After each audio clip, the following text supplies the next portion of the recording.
Well, today we're going to have a little history lesson. Now, I don't want you to panic. There is no memorization of dates. You don't have to memorize names. There will not be a test at the end of the presentation, I guarantee. So anyway, we know last Saturday our country celebrated its 250th birthday. Now, back on July 4th, 1776, the Declaration of Independence was adopted in Philadelphia, Pennsylvania. And it's kind of interesting that at that time, the only person that signed it was John Hancock. The rest of the signers all did that about a month or so later. Now, the story goes John Hancock signed his name so big, and the reason was he wanted Britain's King George III to be able to read it without having to put on his spectacles. Well, in truth, they say he signed his name so large because he was the leader of the assembly at that time. Now, the intent of the Declaration of Independence was to sever our ties, our political ties with Great Britain, and to declare our country as an independent nation with 13 individual states. Now, this thought of independence didn't just happen overnight. It had been in the minds of people for several years. Our colonists were becoming very unhappy with things that were going on with the British. One of the things that Britain did not want was for our country to expand any farther west than the Appalachian Mountains. And I think we heard that on Sunday. Pastor, some of this is going to be a repeat, and for those that were here Sunday, it's old news. But anyhow, they wanted to establish the boundary, and so therefore our country would not grow anymore. And another thing that the colonists were unhappy with were taxes. Kind of sounds like today, doesn't it? But Britain was taxing the people because they were kind of running short of money. They had been fighting wars, for example, the French and Indian War, and their treasury was getting a little low on money, so they thought if they could tax the colonists, it would be an additional source of revenue for them. Well, they had the Stamp Act in place. Now, the Stamp Act was an act where a tax was assessed to any printed material. For example, newspapers, books were taxed, legal papers were taxed. For example, a will would have a tax assessed, and even playing cards had a tax assessed. So they didn't care for that. Well, another thing the British taxed was tea. Well, now the colonists really enjoyed their tea, so they weren't happy about that. Well, on December 16th, 1773, 3 ships came into Boston Harbor that were loaded with tea. The tea was supplied by the British East India Company, which of course the British owned, which of course would be taxed. So that night, a group of men known as the Sons of Liberty, dressed up as Native Americans, got on board the ships and dumped all of the tea into Boston Harbor. Now we know that as the Boston Tea Party. Now, had that tea been unloaded onto the land, it would have been taxed. But since it was dumped into the water, there was no tax assessed. So, of course, the British were not happy with that little act.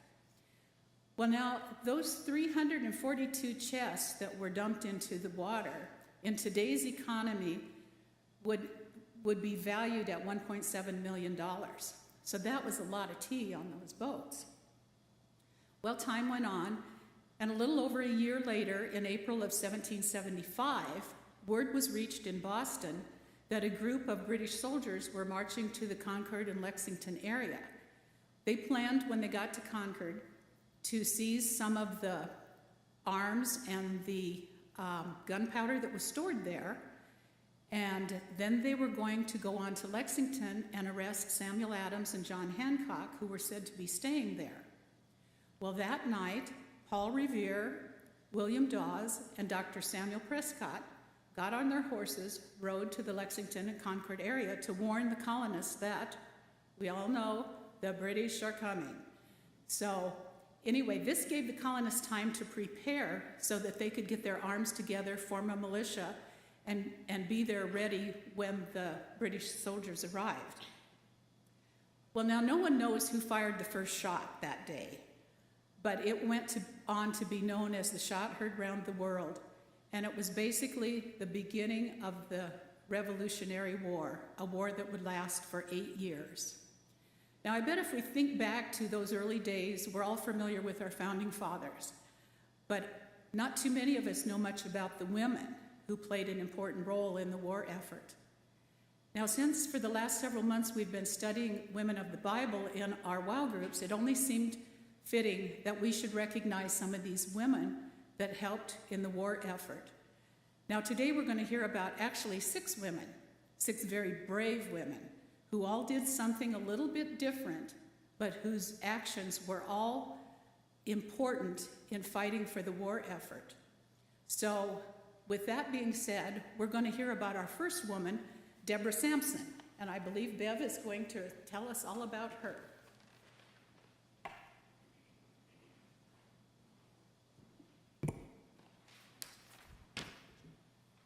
Well, I didn't know a thing about Deborah Sampson until Mona did this program. And now I'm really proud to know about her. So I'm going to share it with you. Deborah Sampson, at age 22, with her hair in a ponytail and binding her chest with cloth, donned a man's suit and ruffled shirt and traveled miles away from her home to enlist in the Army.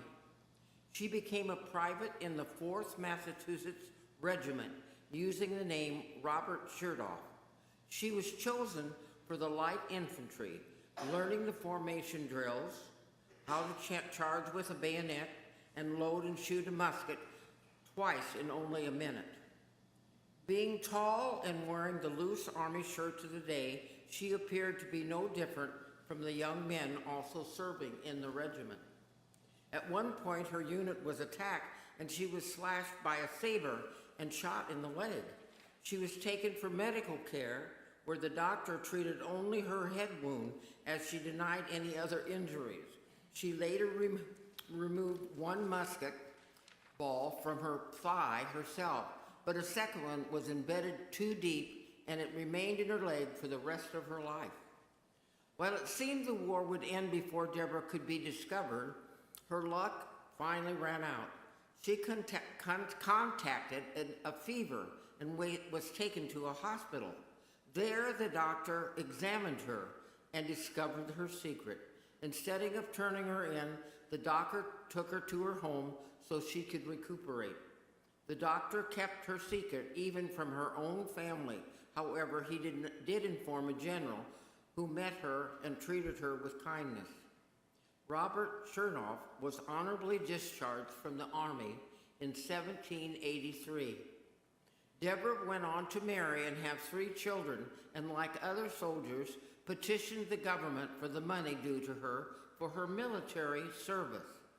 While waiting 10 years for her financial compensation, she shared her story with a writer who told her tale in a book, and soon after she was featured as a speaker at many engagements, telling of her time as a soldier.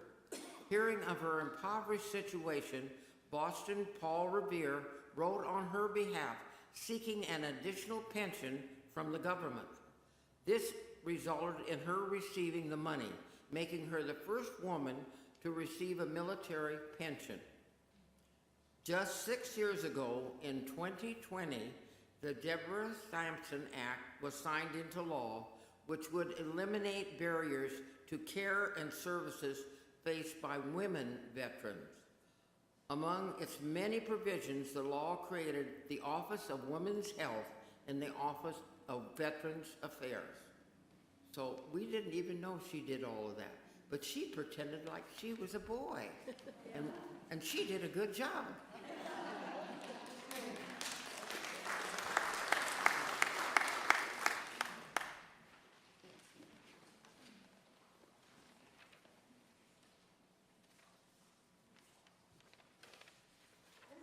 Tell you about Sybil Ludington. We are all familiar with the story of Paul Revere and his midnight ride through the countryside, warning that the British were coming. But how many of us are familiar with the story of Sybil Ludington?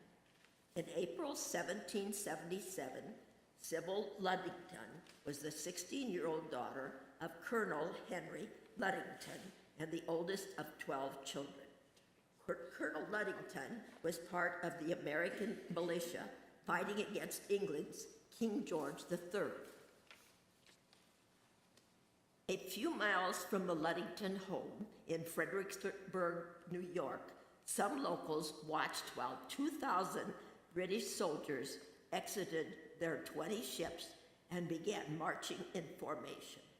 Though their destination was not known at the time, word was sent to Colonel Ludington to gather his militia to join the defense.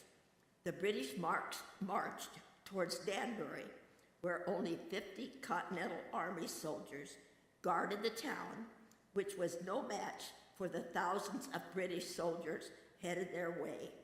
Women and children fled the town and were gone by the time the invaders arrived that afternoon, where they established their headquarters. Around 9 p.m. in the pouring rain, a messenger arrived at the Ludington farm with the news that Danbury was being burned by the British. Colonel Ludington was ordered to assemble his militia. However, he knew it would take hours to get his regiment of 400 men together, and that is when he turned to his daughter, Sybil. She mounted her horse and began her ride through the forest to alert the men and instruct them to meet at her father's farm in the morning. She rode 40 miles in the dark through a forest known to be a place where thieves and ruffians hid with only a little moonlight peeking through the clouds when it wasn't raining. She banged on the doors of the scattered farmhouses, telling each person who answered the door that the British are burning Danbury. Join my father at Ludington's mill. Tell your neighbors. The British general ordered his troops to destroy the homes of their foes. Houses marked with a cross indicated that the occupants were supporters of the British and were therefore passed by, whereas homes with no cross were burned. Doesn't that sound familiar? The troops assembled and pursued the British after much of Danbury had burned, and skirmishes continued until the British were back on board their ships. Sybil eventually married and had one son, Harry, who became an attorney. After being widowed, Sybil bought and operated a tavern in Catskill, New York, and when she sold it 6 years later for 3 times the original purchase price, she was able to buy a home for her son and his family, where she lived with them. In 1935, the New York State Education Department placed a series of roadside signs that marked the route Sybil Ludington took when she helped muster her father's militia.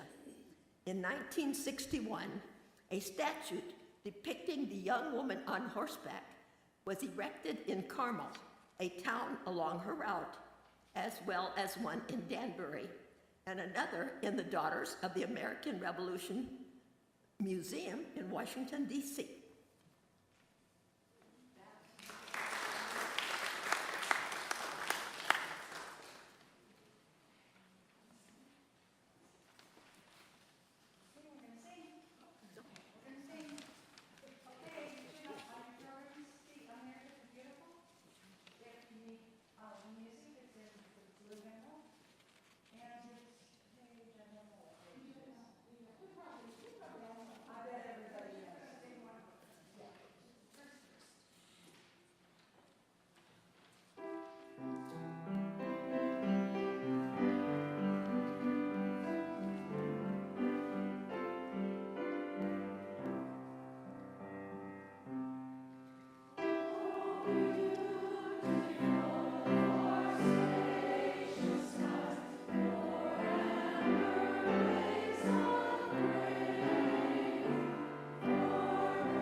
I need light. I think there's light there. Thanks. In December of 1777, the British established a headquarters in Philadelphia, across the street from the home of William and Lydia Dara. This couple and their family were Quakers, member of a religion that opposed war. One afternoon, a British officer appeared at the Dara house and ordered Lydia to have her home ready that evening so the officers could meet there. She was told to have her family all in bed at an early hour. He expected her to abide by this request and went on to tell her when his guests were ready to leave, he would let her know so she could extinguish the fireplace and the candles. Lydia went on to prepare her home for the visitors that would be arriving that evening. However, she had a distinct feeling of uneasiness that something was about to happen. The family all retired to bed at an early hour, but Lydia, filled with apprehension, was unable to fall asleep. She rose from bed, slipped noiselessly into an adjoining room where she could hear through a wall. She put the glass up there. The plans being discussed. She learned that the British troops were to leave Philadelphia and would attack the American Army camp nearby. She went back to bed, but was unable to fall asleep, wondering what to do with the information she had learned. The officer did as he promised, knocked on her bedroom door to awaken her and let her know they were leaving. She did not answer the door, and again he repeated the knocking. Finally, after the third time, when knocking more loudly, she rose quickly and opened the door. The next day, she knew that she must alert someone of the plans that were made in her home. She decided to walk to the outpost of the American Army, a distance of at least 5 miles, so that she might inform General Washington of what she had heard. She told her husband that she needed to go purchase flour from the mill in Frankfort, which was on the way to the Army outpost. Going to purchase flour was not out of the ordinary for her, so she set out and came upon the headquarters of the British. She obtained written permission from General Howe himself, allowing her to pass and go forward to the mill. Any information on the way she encountered an American officer who was working to obtain any information he could about enemy activities. She relayed to him the information she had learned, having obtained from him a solemn promise not to betray her, since the British might take vengeance upon her and her family. She proceeded on to purchase the flour, and the quiet Quaker woman returned home with a sense of relief. The next day, adjacent British general appeared at the Dara home, questioning Lydia if any of her family were up on the night they met her in her home. She replied that they were all in bed by 8 p.m. The officer stated, "This is very strange. I know Lydia, were asleep, for I had to knock at your door 3 times before you heard me. Yet it is certain that we were betrayed." He was at a loss as to how General Washington knew of their approach, as when they arrived near the encampment, the Americans were ready with cannons mounted and troops at arms, and so prepared at every point to receive the enemy, that the British had to turn back without any fighting, looking like fools. The pious Quaker woman blessed God for saving her and rejoiced that it was not necessary for her to speak an untruth in her own defense. All who admire examples of courage and patriotism, especially those of us who enjoy the fruits of them, must honor the name of Lydia Dara.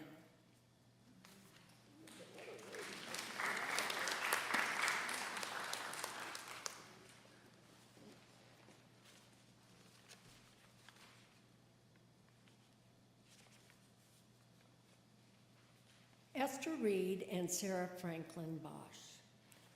Esther Reed was the wife of Joseph Reed, who was the military secretary to General George Washington in 1775. Joseph, an American, was studying law in London when he and Esther met. They eventually moved to Philadelphia, where they made their home. Mr. Reed often wrote to his wife where he kept her appraised of the fact that the soldiers had little to eat, few blankets to protect them from the cold, sparse clothing, and unsanitary conditions that led to diseases such as smallpox and typhus. Esther felt compelled to do what she could to help the soldiers, so she boldly published a letter appealing to the prominent women of her city to band together and find a way to help the soldiers. Sarah Franklin Bosch, daughter of Benjamin Franklin, responded and convinced 35 other ladies to join their cause. The Ladies Association of Philadelphia, led by Esther Reed, was formed, and a plan was conceived to raise money to assist the needs of the soldiers. These women would normally not have engaged in such public displays of political activities, but these were hardly normal circumstances. The ladies set out in pairs and knocked on doors, asking anyone who answered to donate to the cause of the revolution. It was reported that they even went to homes of those who were pro-British, and one such woman stated that she finally obliged to donate to them just to get rid of them. In all, the ladies received more than $300,000 from 1,645 donors that included colored women who had very little means to wealthy French ladies living in America and supporting the revolution. Esther wrote to General Washington in July of 1780, telling him of the results of their efforts and seeking his opinion about the best way to spend the money. He felt that purchasing a shirt for each soldier would be the best way to spend the money. However, Esther had heard that 2,000 shirts had recently been provided, in addition to some that had arrived from France, who supported the cause of the American Revolution. The ladies felt that instead of giving each soldier a shirt, that a gift of money, $2 each, would be appreciated more. Esther once again wrote to Washington to relay these thoughts. He responded that he feared the cash might bring punishment on a number of soldiers for those whose propensity to drinking too frequently would lead them into disorder that must be corrected. A shirt would render the condition of the soldiery much more comfortable than it was at present. The women who were convinced that this was a sound argument, and knowing that the new American government had no way of supplying clothing to the military, they decided to make the shirts themselves to help clothe the men. The plan was put into action, and Esther informed her husband in a letter she wrote on August 22nd that this sewing project was now being undertaken by these ladies. Unfortunately, in less than a month, Esther was stricken by dysentery and died on September 18, 1780, at the age of 34. The ladies' organization regrouped, with Sarah Bach leading the group in their sewing project. Sarah was well educated and had friends and attended many social events. After her mother's death, she acted as her father's hostess, welcoming and entertaining her father's friends and political associates at the Franklin home. When Benjamin Franklin was clearly political, Sarah's involvement in the shirt project was a political act as well, an indication of her personal dedication to the revolutionary cause. When 2,005 shirts were finished, Sarah wrote to General Washington reporting that the shirts were packed and delivered to Colonel Mills with a request that they be sent on to Trenton. More than 2,000 soldiers received a shirt, and on each one the seamstress had embroidered her name, making each a personal gift from one of the ladies in Philadelphia. It was an expression of their patriotism. They could be wives, daughters, and mothers, but they could also be called active patriots.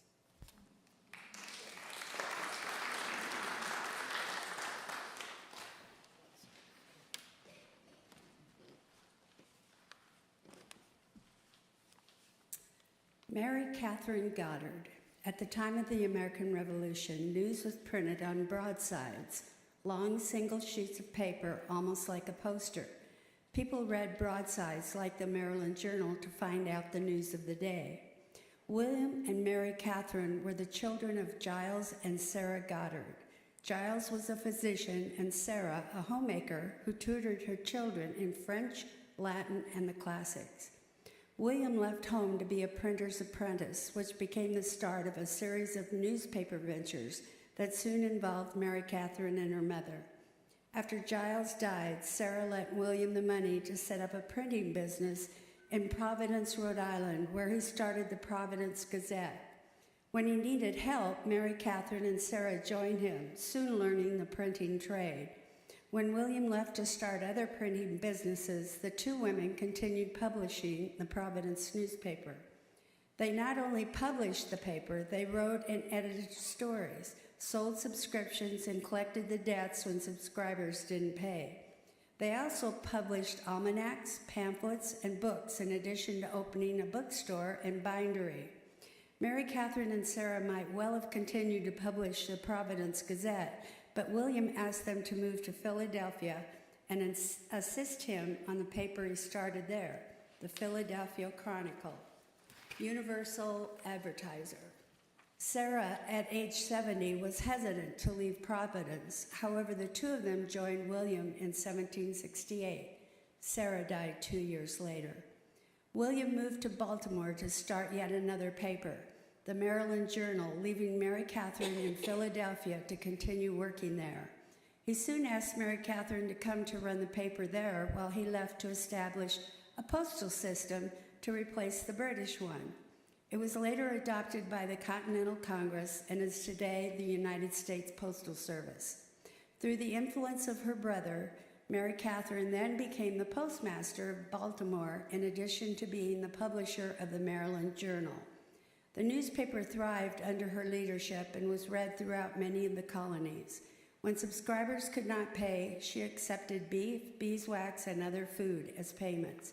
To supplement her income, she also ran a bookbindery. Almost a year after taking over the paper, Mary Catherine acknowledged her role on the paper to its readers by printing at the bottom, "Published by M.K. Goddard." The first publication of the Declaration of Independence was in Philadelphia. However, the names of the signers were not listed. The reason behind this was that the signers were considered traitors by the British and were fearful of the British retaliation. As time went on, and it was looking like the revolution would be a success, the Continental Congress wanted the Declaration of Independence published again, this time to include the names of the signers. They turned to Mary Catherine, where on January 18, 1777, she not only printed the document on the front page, she applauded it. At the bottom of the document, instead of the usual "printed by M.K. Goddard," she included her full name, "Printed by Mary Catherine Goddard," boldly acknowledging her support for the revolutionary cause. 13 years later, in a dispute with her brother, she gave up the position as publisher of the Maryland Gazette. She also lost her position as postmaster after a new administrator informed her that the future job would entail more traveling than would be expected of a woman. More than 200 Baltimore businessmen supported keeping her in the postmaster position. However, the job went to a friend of the administrator. Mary Catherine retained a printing business and bookstore that she ran until 1802. She died August 12, 1816, at which time in her will she freed her slave, Belinda Starlin, and left all her property to Belinda. Mary Catherine's legacy is one that embraced a profession dominated by men, where she was able to hold her own. She succeeded as a newspaper woman, a postmaster, and a store owner. She deserves a high rank among the women of the Revolutionary War. In conclusion, we have told the stories today of only 6 brave American heroines who have played a special part during the American Revolution. At that time and in the years since, many more women have bravely fought and continued to fight for our country. We hope that you have been inspired and will leave here today thankful for those who came before us and laid the foundation of our country. Let's strive to be good citizens and never hesitate to do our part to show our love for America. Let's always do what we can to support our country, be it on a local level or on a wider scope. One way, for example, is to vote and encourage others to do so when election time rolls around. Most of all, let's never forget to pray for our leaders, our military, and our country in general. God bless America.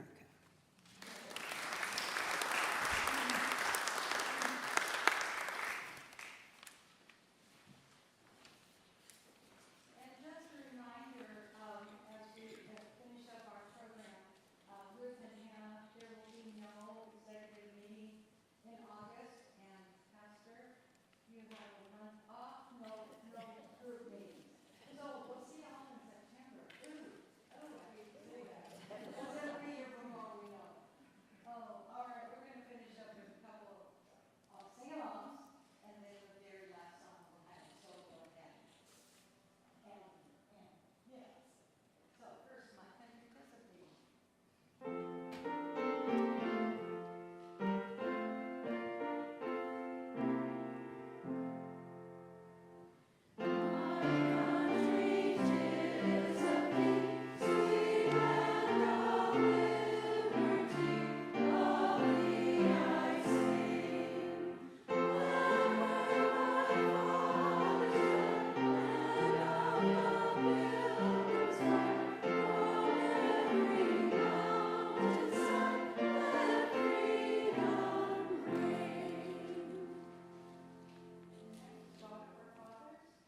Page 809 in your blue panel.